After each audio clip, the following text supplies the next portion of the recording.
moving into the areas where we'll have more differentiation, and that's great, which is tier numero dos. Nate. Okay.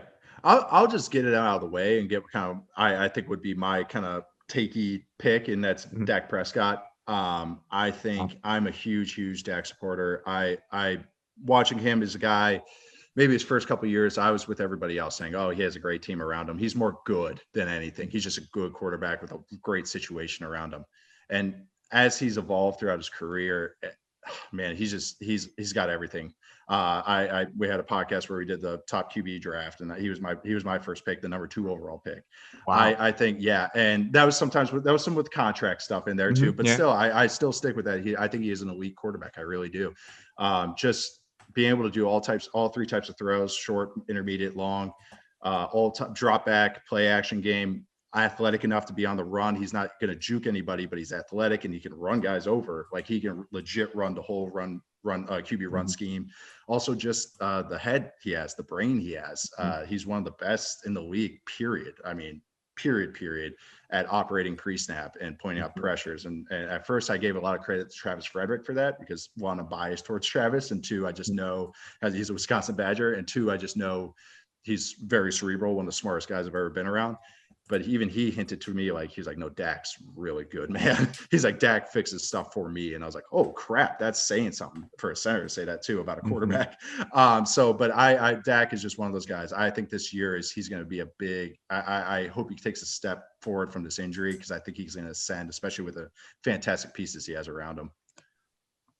So I'm shocked by that. And I think we're high on Dak. We had Ben Solak on here a month or so ago, and he talked a ton about, Dak's mind. And I thought it was really fascinating. Like, you look at his play against the blitz, it has only improved, and it's been remarkably elite. He does not take sacks, which is something that often gets washed away. We look at pass rating, like, oh, great pass rating against the blitz. Like, yeah, but he's getting sacked 15% of the time. Like, that's not great.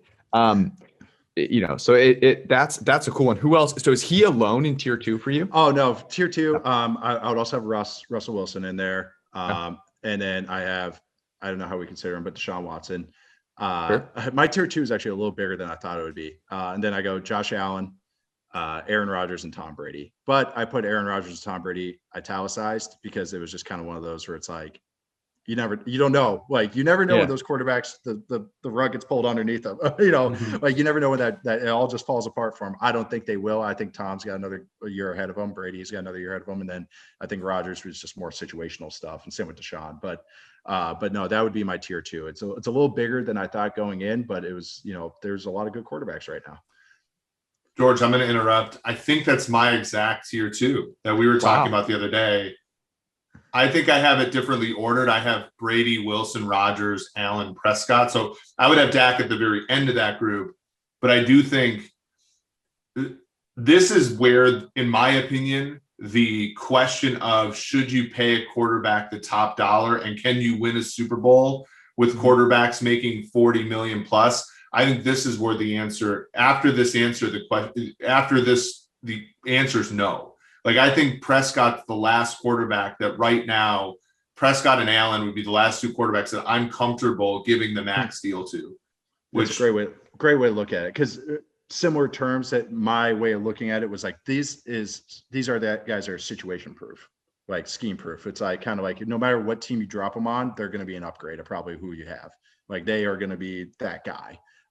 True face of the franchise types is kind of like how I kind of looked at this tier, where it's like, whoever you put around them, they're going to make better. They don't need a perfect situation, or just even a decent situation around them. So I'm the loser in this group. Then I have a different tier 2, and I thought of this a little differently, in that I wasn't worried about the contract I would give them ultimately. I was thinking, like, for this season, if I go into a game, how confident am I in this quarterback being the best quarterback in the game? And so, like, with Mahomes, he's always the guy, right?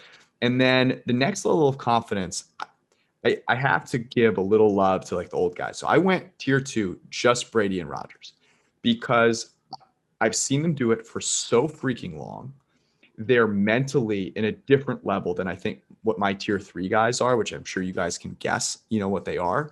But I'm not gonna prescribed demise because of their age. Like, I don't know why I would do that. Like, Brady looked better athletically and physically last year than he has like almost any year before. I mean, the zip on his passes was absolutely insane. Rodgers similarly was as good as efficient as we've seen him in his career. And so if I'm going into a game and I have Brady or Rodgers, the only quarterback where I feel I have a disadvantage to is Mahomes. And I think they have an advantage over every other guy in the league. And I mean, you look at, they were the 2 highest graded quarterbacks last year.